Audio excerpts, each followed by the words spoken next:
Hello everyone, good morning once again. Welcome to my channel. I am Sunil.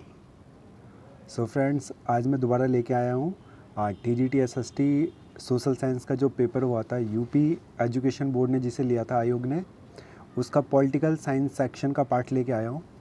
तो let's start. अगर आप किसी भी गवर्नमेंट जॉब की प्रिपरेशन कर रहे हैं तो these question paper will definitely help you. So friends, come to the section. तो देखिए किस तरह के क्वेश्चन आते हैं. आज हम इनको सॉल्व करते हैं. इसमें जो पॉलिटिकल साइंस में क्वेश्चन आए थे, काफ़ी सारे इसमें स्टेटमेंट वाले क्वेश्चन आए थे कि जो थिंकर ने पूछा था, कौन से थिंकर ने क्या कहा है. जैसे रूसो ने क्या कहा था, वॉल्टेयर ने क्या कहा है, जॉन लॉक ने. तो इस तरह के काफ़ी सारे क्वेश्चन आए थे. टोटल 64 क्वेश्चन है, 63 क्वेश्चन है टोटल. Let's start. किसने कहा राज्य की उत्पत्ति जीवन के लिए हुई और उसका अस्तित्व सज्जीवन के लिए बना हुआ है. तो ये स्टेटमेंट किसकी थी? अरस्तु की. ये जो मैंने मार्कर से हाईलाइट किया हुआ है, this is a correct answer. Next question. प्रभु सत्ता के कानूनी सिद्धांत के प्रतिपादन का श्रेय दिया जाता है. इसका आंसर है ऑस्टिन को. ऑस्टिन ने जिसे कानूनी संप्रभुता के जनक के रूप में भी जाना जाता है. नेक्स्ट क्वेश्चन है, किसका मत है कि मनुष्य को स्वतंत्र होने के लिए बाध्य किया जा सकता है. तो ये जॉन मिल का है. जॉन मिल ने ये बात कही थी. नेक्स्ट क्वेश्चन है,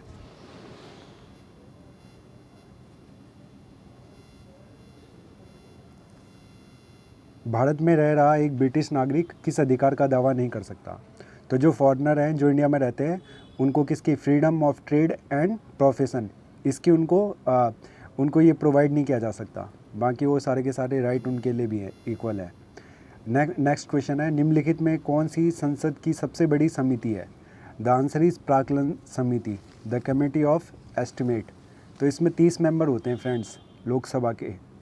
तो ये 30 के 30 MP जो लोकसभा के होते हैं, प्राक्कलन समिति के मेंबर होते हैं. तो ये संसद की सबसे बड़ी समिति है. ठीक है. इसके अलावा लोक लेखा समिति होती है, लोक उपक्रम समिति होती है, अलग अलग समितियाँ होती है. नेक्स्ट क्वेश्चन है, भारत की संसद मंत्रिपरिषद के कार्यों पर इनके माध्यम से नियंत्रण स्थापित करती है. तो इसका सही आंसर है प्रश्नकाल और पूरक प्रश्न. प्रश्नकाल कब होता है हमारा? 11 से 12 के बीच में, जो सुबह 11 से और 12 बजे का, इस टाइम पे क्वेश्चन पूछे जाते हैं. ठीक है. एक जो मेंबर MP होता है, सांसद होता है, वो अपने क्वेश्चन रखता है, किसी दूसरे मंत्री से पूछता है कि आपने क्या करा इस संबंध में कार्य. ठीक है. अगला वाला क्वेश्चन है, प्रकृति ने मानव जाति को दो स्वामियों सुख और दुख की अधीनता में रखा है. यह विचार है बेंथम का. बेंथम ने ये बात कही थी. नेक्स्ट क्वेश्चन है, भारत का संविधान मान्यता देता है धार्मिक और भाषाई अल्पसंख्यक, रिलीजियस एंड लिंग्विस्टिक माइनॉरिटीज़. ये हमारे जो कॉन्स्टिट्यूशन है उसको रिकग्नाइज करता है, ये लिंग्विस्टिक और रिलीजियस माइनॉरिटी को. नेक्स्ट क्वेश्चन है, 42वें संविधान संशोधन अधिनियम 1976 के द्वारा निम्नलिखित में से किन शब्दों का प्रस्तावना में जोड़ा गया. तो हमारी प्रस्तावना में 42वें संशोधन के द्वारा समाजवादी, पंथनिरपेक्ष और अखंडता को जोड़ा गया था. ये बात ध्यान रखनी है. और जो अखंडता शब्द है, इंटीग्रिटी, इसका वर्णन पैरा नंबर 6 में है. और पैरा नंबर 1 में क्या है? समाजवादी और पंथनिरपेक्ष, सोशलिस्ट एंड सेकुलर. सेकुलर क्या होता है कि हमारे देश में अलग अलग जातियों के लोग रहते हैं, अलग अलग धर्म के लोग रहते हैं और सभी के इक्वल राइट हैं. समाजवादी सोशलिस्ट हैं, सबके लिए समाज इक्वल रूप से कार्य कर रहा है. अखंडता, इंटीग्रिटी बनाए रखेंगे हम इसकी अखंडता को, कि यहाँ पे अलग अलग धर्मों के विचारों के लोग हैं और सब मिलजुल कर रहते हैं. तो इसी को इंटीग्रिटी कहते हैं. ठीक है. नेक्स्ट क्वेश्चन है, किस व्यक्ति को एक अपराध के लिए एक बार से अधिक अभियोजित और दंडित नहीं किया जाएगा. यह निम्न में से किस अनुच्छेद में वर्णित है. अनुच्छेद 20 में है. ये आर्टिकल नंबर 20 में है कि अगर किसी ने भी कोई क्राइम करा है तो उसको कोर्ट एक ही बार सज़ा दे सकता है. उससे एक कोर्ट जो एक बार सज़ा देगा, उसी के लिए उसको सज़ा काटनी पड़ेगी. ऐसा नहीं कि कोर्ट उसको 2 बार सज़ा दे देगा. तो ये आर्टिकल 20 में इस बात को लिखा गया है. भारत के संविधान की निम्नलिखित में से किस अनुसूची में दल बदल निषेध से संबंधित प्रावधान सन्निहित है. तो ये जो दल बदल है, हाँ, ये पहले तो ये समझ लो कि एंटी डिफेक्शन लॉ बना था हमारे यहाँ पे। ये कब बना था? है इसका सही आंसर है वैसे 10वीं अनुसूची 10th शेड्यूल में इसका वर्णन है, लेकिन 1986 में अमेंडमेंट करके हमारे संविधान में 52वां संविधान संशोधन अमेंडमेंट करा था हमने 52 और 1986 में। तो इसमें क्या था कि हमारे जो पहले एमपी थे, एमएलए थे, ये क्या करते थे, एक पार्टी से दूसरी पार्टी में चले जाते थे। खास करके जो एमएलए थे, मेंबर ऑफ लेजिस्लेटिव असेंबली, विधानसभा के, वो एक पार्टी छोड़ के दूसरी पार्टी में दल बदल कर लेते थे, उनकी सीट भी जाती नहीं थी। इसके अलावा हुआ ये था कि हरियाणा में 1967 में एक रामचंद्र नाम के एक एमएलए थे, तो उन्होंने 15 दिन के अंदर ही 15 दिन के अंदर ही उन्होंने 3 पार्टियाँ चेंज कर ली। तो इस तरह से बहुत सारे लोग करते थे दल बदल, उस टाइम पे बहुत सारे एमएलए करते थे, जिसकी वजह से क्या होता था, हमारी जो कार्यप्रणाली है उस पर सीधे असर पड़ता था। तो फिर एंटी डिफेक्शन लॉ बनाया गया था 1986 में। आज के टाइम पे कोई एमएलए अगर पार्टी चेंज करता है, ठीक है, तो उसकी सदस्यता इस लॉ के अनुसार निरस्त हो जाती है, रद्द हो जाती है। तो ध्यान रखना आपको। अगले वाले देखो, इसके किसने कौन सी स्टेटमेंट कही है। ये इसका सही आंसर 4th है, इसको आप देख लीजिए। 14 में लिखा है, सब कुछ राज्य के भीतर है, राज्य के बाहर कुछ भी नहीं, और राज्य के विरुद्ध कुछ नहीं। यह कथन इंगित करता है सर्वाधिकारवादी राज्य को, ठीक है, टोटलिटेरियन स्टेट को ये इंगित करता है, डिफाइन करता है। निम्नलिखित में से कार्यों पर विचार कीजिए। तो सबसे बड़ा कौन होता है? भारत के मुख्य न्यायाधीश, उसके बाद केंद्रीय कैबिनेट मंत्री, जो यूनियन कैबिनेट मिनिस्टर होते हैं, और यूनियन कैबिनेट का हेड कौन होता है? हमारे प्राइम मिनिस्टर, मुख्य निर्वाचन आयुक्त, चीफ इलेक्शन कमिश्नर और कैबिनेट सचिव। तो जो IAS ऑफिसर रैंक की सबसे बड़ी पोस्ट होती है, वो कैबिनेट के सचिव होते हैं, हमारी लोकसभा कैबिनेट के। निम्नलिखित का सही ऐतिहासिक कालानुक्रम बताइए। तो इसका 3 है। सबसे पहले राष्ट्रीय कांग्रेस की स्थापना हुई थी, इंडियन नेशनल कांग्रेस की, इट वॉज इस्टेब्लिश इन 1885। उसके बाद अगला वाला है 1930 में क्या हुआ था, उसके बाद साइमन कमीशन आया था 1927 में, ठीक है। हमारे भारत के संविधान बनाने के लिए 1927 में साइमन कमीशन आया था, जब लाला लाजपत राय ने एक नारा दिया था, गो बैक साइमन। फिर लाठीचार्ज में वो मारे भी गए थे, ठीक है। फिर अगला वाला है गोलमेज सम्मेलन, ठीक है। 3 राउंड टेबल कॉन्फ्रेंस भी है 1930, 31, 32 में, और गांधी जी ने, कांग्रेस ने सेकंड वाले 1931 वाले को रिप्रेजेंट किया था, पार्टिसिपेट किया था, ठीक है। तो ये, और लास्ट में क्या हुआ था, क्विट इंडिया मूवमेंट 1942, भारत छोड़ो आंदोलन, जिसमें गांधी जी ने एक नारा दिया था, करो या मरो का, ठीक है। और ये कहाँ पे, कब हुआ था ये शुरू? 8 अगस्त 1942 को। कहाँ पे? ग्वालियर टैंक मैदान है यहाँ पे मुंबई में, वहाँ पे शुरुआत हुई थी इसकी। किसने राज्य को एक ऐसा संगठन माना है जो सर्वसाधारण को यथासंभव बड़े से बड़े पैमाने पर सामाजिक हित की सिद्धि में सहायता करता है? तो ये लॉस्की का कथन है, लॉस्की ने कहा है ये। भारतीय संविधान में संघ राज्य प्रशासनिक संबंध में निम्नलिखित में से किस अनुच्छेद में वर्णन है? तो आर्टिकल नंबर 256 से 263 तक इसका क्या है, इसको डिफाइन करा गया है, ठीक है फ्रेंड्स। मूल अधिकारों को परिवर्तित करने के लिए रिट जारी कर सकते हैं। रिट कौन जारी करता है? उच्चतम न्यायालय। रिट मतलब एक आदेश होते हैं, उच्चतम न्यायालय और उच्च न्यायालय, हाई कोर्ट और सुप्रीम कोर्ट रिट जारी कर सकती है। निम्नलिखित में से कौन सा अम्बेडकर की रचनाएं है? तो ये अम्बेडकर ने कौन सी बुक लिखी हुई है, ठीक है। Annihilation of caste, thought on Pakistan, Ranade, Gandhi and Jinnah, the Buddha and Dhamma. तो चारों की चारों बुकें किसने लिखी है? डॉक्टर भीमराव अम्बेडकर ने। ये ड्राफ्टिंग कमेटी के हेड थे हमारे, जो हमारा कॉन्स्टिट्यूशन असेंबली थी 1946 में 9 दिसंबर को इसकी पहली बैठक हुई थी, और इसके ड्राफ्टिंग कमेटी के हेड कौन थे? डॉक्टर अम्बेडकर, भीमराव अम्बेडकर।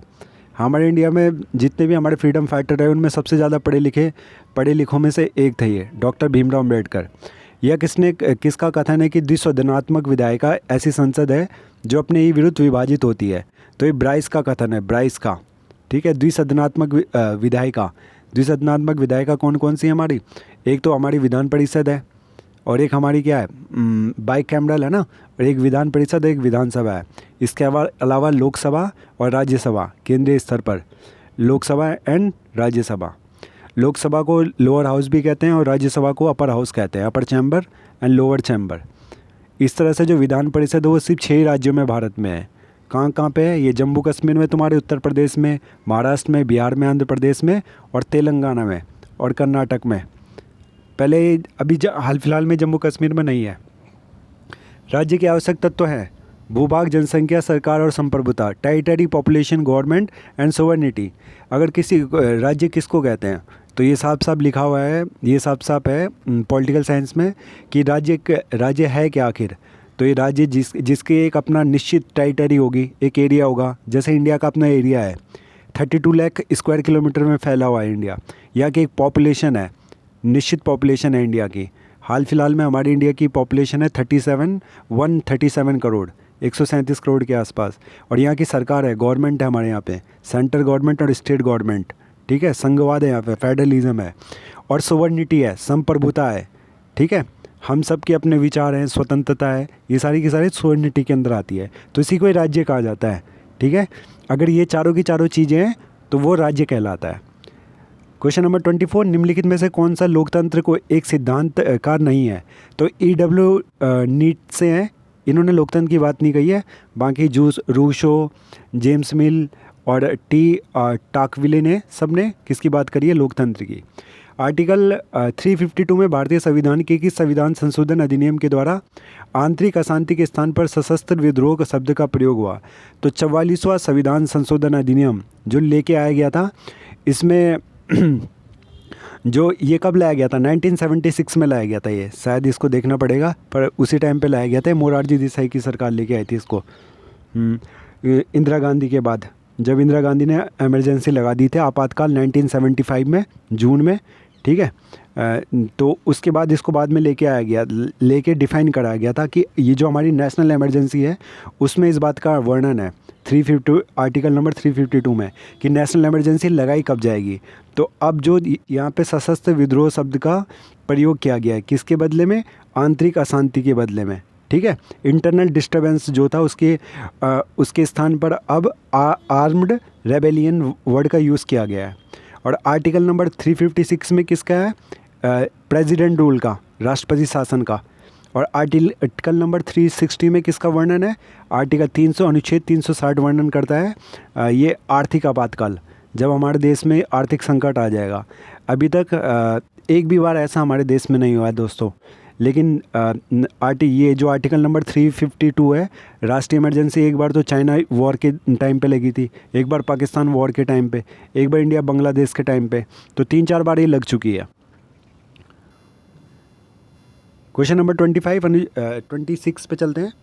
किसने कहा कि कांग्रेस लॉर्ड डफरिन के दिमाग की उपज है? लॉर्ड डफरिन जो एक यहाँ के उस टाइम पे क्या थे, वाइसराय तो बाद में पद बना था, उससे पहले कौन से थे?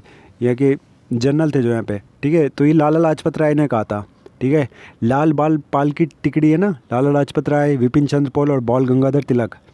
लाला लाजपत राय कहाँ से आते थे? पंजाब से आते। तो इन्होंने कहा था कि जो लॉर्ड डफरिन है उनके दिमाग की उपज है ये। लॉर्ड डफरिन 1885 में इंडिया के क्या थे? वाइसराय थे। 1885 में भारत के वाइसराय थे। नेक्स्ट क्वेश्चन है, निम्न में से किसने 1951 में नेहरू मंत्रिमंडल से हिंदू कोड बिल को लेकर त्यागपत्र दिया? तो right answer is BR Ambedkar.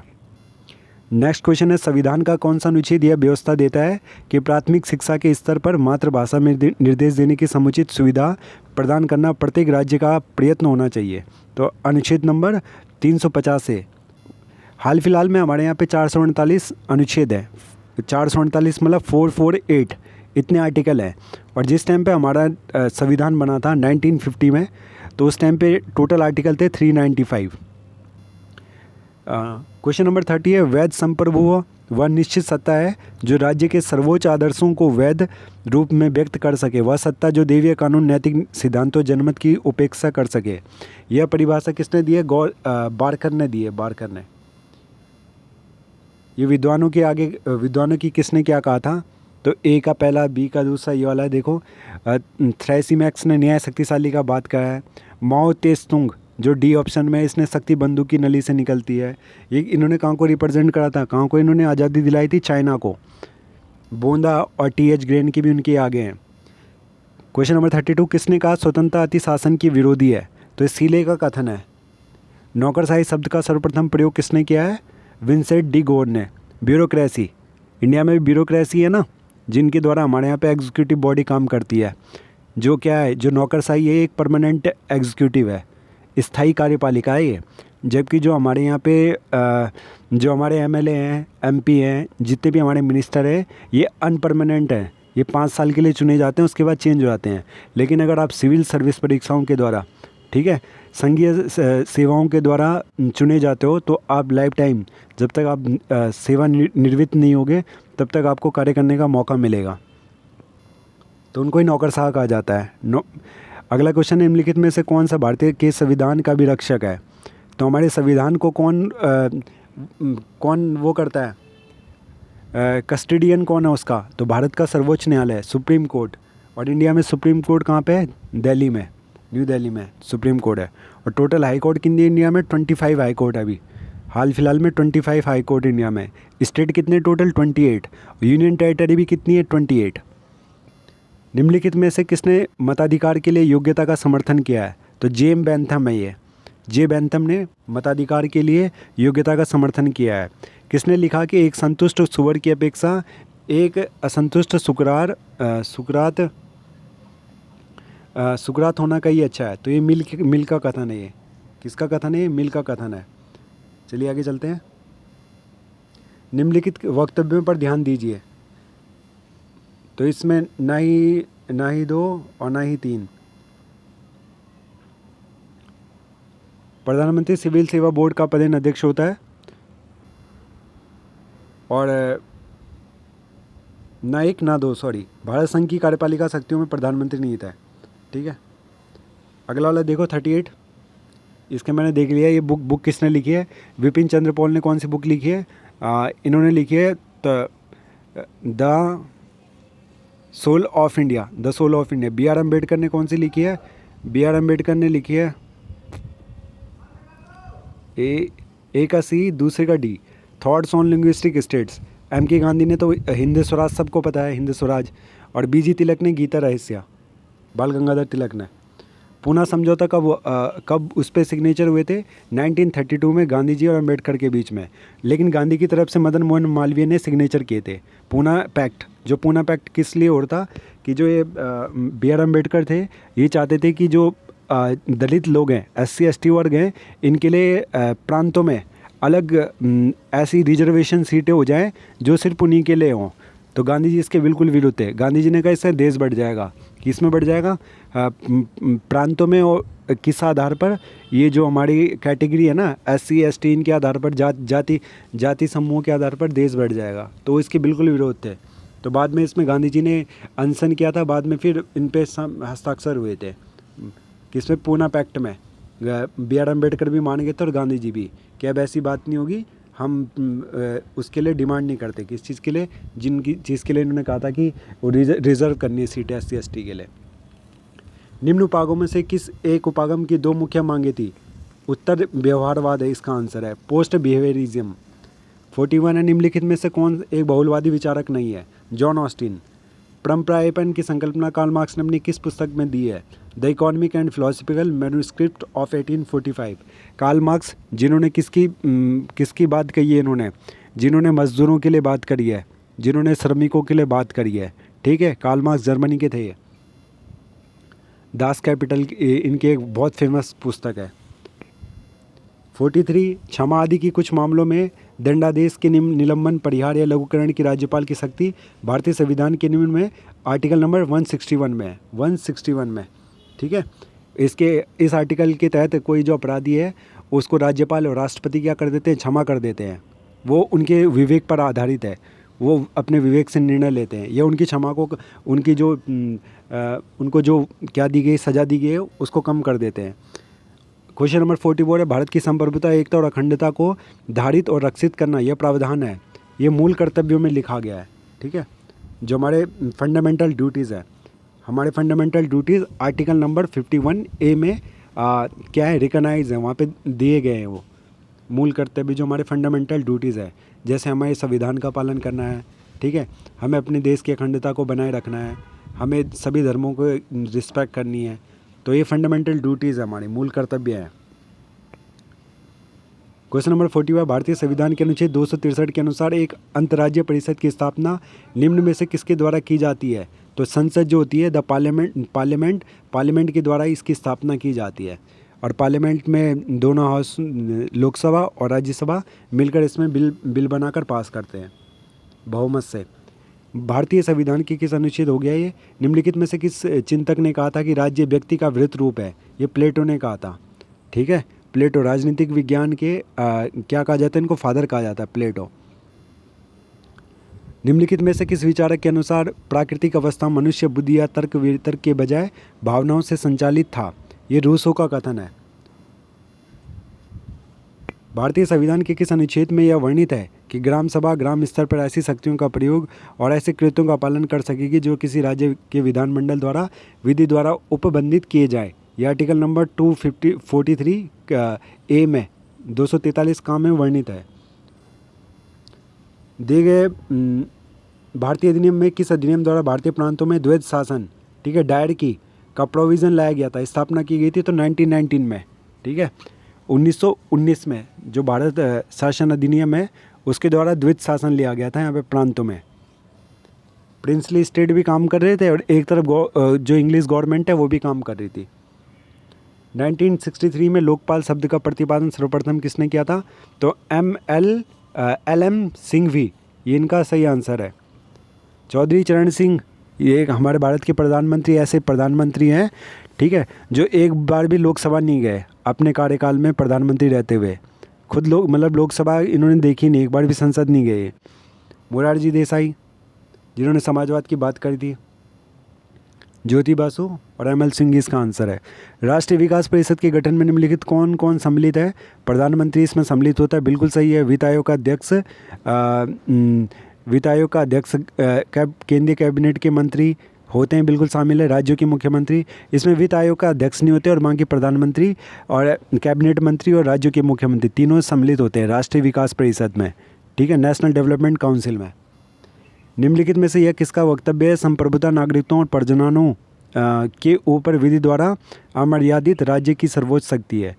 तो जे बोदरा, संप्रभुता के जो जनक हैं, उनका एक कथन है। किसका कथन है? जे बोदा। हर राज्य की पहचान इस बात से होती है कि उसने किन अधिकारों को मान्यता दे रखी है। राज्य अधिकारों को जन्म देता है बल्कि उन्हें मान्यता प्रदान करता है। यह कथन किसका है? ये हेराल्ड जोसेफ लॉस्की का है। लॉस्की का कथन है ये। ठीक है, स्टेटमेंट है। शक्ति के संदर्भ में किया जाने वाला राजनीतिक कार्य राजनीति है। ये डेफिनेशन किसने दी है? लॉसवेल ने। Now come to question number 56। किसके अनुसार आक्रामक राष्ट्रवाद के 4 प्रमुख तत्वों स्वदेशी, बहिष्कार, राष्ट्रीय शिक्षा तथा निष्क्रिय प्रतिरोध है? निष्क्रिय, ये किसने कहा है? स्वदेशी, ठीक है, बहिष्कार, बाइकॉट, राष्ट्रीय शिक्षा, national education and passive resistance, ये अरविंद घोष का कथन है। अरविंद घोष, ठीक है, इसका सही आंसर होगा अरविंद घोष। लाला लाजपत राय, बाल गंगाधर तिलक और विपिन चंद्र पॉल, ये कौन से थे? ये एक्सट्रीमिस्ट फ्रीडम फाइटर थे। इनको कहा जाता है चरमपंथी। इन्होंने कहा था कि 1905 के बाद इनका दौर शुरू हुआ था, 1905 से लेकर और 1919 तक, 1915 तक। किनका? लाला लाजपत राय, बाल गंगाधर तिलक और विपिन चंद्र पॉल का। ये इन्होंने अंग्रेजी सरकार के खिलाफ कहा था कि हमें जो स्वतंत्रता लेनी है वो कैसे लेनी है? बिल्कुल उग्र तरीके से। ठीक है, इन्होंने कहा था कि जो कॉरस्पॉन्डेंस है उसके माध्यम से वार्तालाप कर अंग्रेजी सरकार से निवेदन कर रिक्वेस्ट कर हाथ जोड़कर ऐसे काम नहीं चलेगा, ऐसे देश को स्वतंत्रता नहीं मिलेगी। इन्होंने कहा था कि हम लोगों को थोड़ा उग्र होना पड़ेगा, अपने अधिकारों के लिए आवाज़ उठानी पड़ेंगी, आंदोलन करना पड़ेगा, ठीक है, बहिष्कार करना पड़ेगा। भारत की संचित निधि से धन निकासी का प्राधिकार प्राप्त होता है भारत की संसद से। ठीक है, ये कॉन्सोलिडेट फंड होता है जिसके द्वारा सांसदों को तनख्वाह दी जाती है, ये सारी की सारे और भी व्यवस्थाएं की जाती है। तो ये किससे प्राधिकार प्राप्त हुआ है? ये भारत की संसद से, कॉन्सोलिडेट फंड। यह किसने लिखा है कि हॉब्स की प्राकृतिक दशा का दैत्य मनुष्य कभी नहीं हो सकता? बर्नार्ड शॉ ने लिखा है। निम्नलिखित में से कौन सा एक लक्षण संप्रभुता का नहीं है? विभाज्यता, डिविजिबिलिटी, ठीक है, ये संप्रभुता का लक्षण नहीं है, सोवर्निटी का। अगर कांग्रेस का विभाजन स्वीकार करती है, NCERT से क्वेश्चन आया हुआ है ये, 10th क्लास की बुक में NCERT में हिस्ट्री में लिखा गया है। तो अगर कांग्रेस विभाजन स्वीकार करती है, if the Congress wishes to accept partition it will be over my dead body. This statement belong to Mahatma Gandhi ने कहा था कि अगर कांग्रेस ने विभाजन को स्वीकार करा तो उनको मेरी मृत शरीर के ऊपर से चलना पड़ेगा। तो ये महात्मा गांधी की फेमस स्टेटमेंट थी। संयुक्त राष्ट्र महासभा में शांति के लिए एकता प्रस्ताव निम्नलिखित में से किस वर्ष अपनाया गया था? 1915 में। संयुक्त राष्ट्र महासभा, ठीक है, यूनाइटेड नेशन ऑर्गेनाइजेशन का पार्ट है। UNO स्थापना कब हुई थी? द्वितीय विश्व युद्ध के बाद 24 अक्टूबर 1945 को, 24 अक्टूबर 1945 को किसकी? UNO की स्थापना हुई थी, यूनाइटेड नेशन ऑर्गेनाइजेशन, संयुक्त राष्ट्र संघ, ठीक है। इसका हेडक्वार्टर कहाँ पे? न्यूयॉर्क में। 10 इसके सिक्योरिटी काउंसिल के मेंबर होते हैं और 5 परमानेंट मेंबर होते हैं। वो 5 परमानेंट मेंबर भी जान लीजिए कौन कौन से।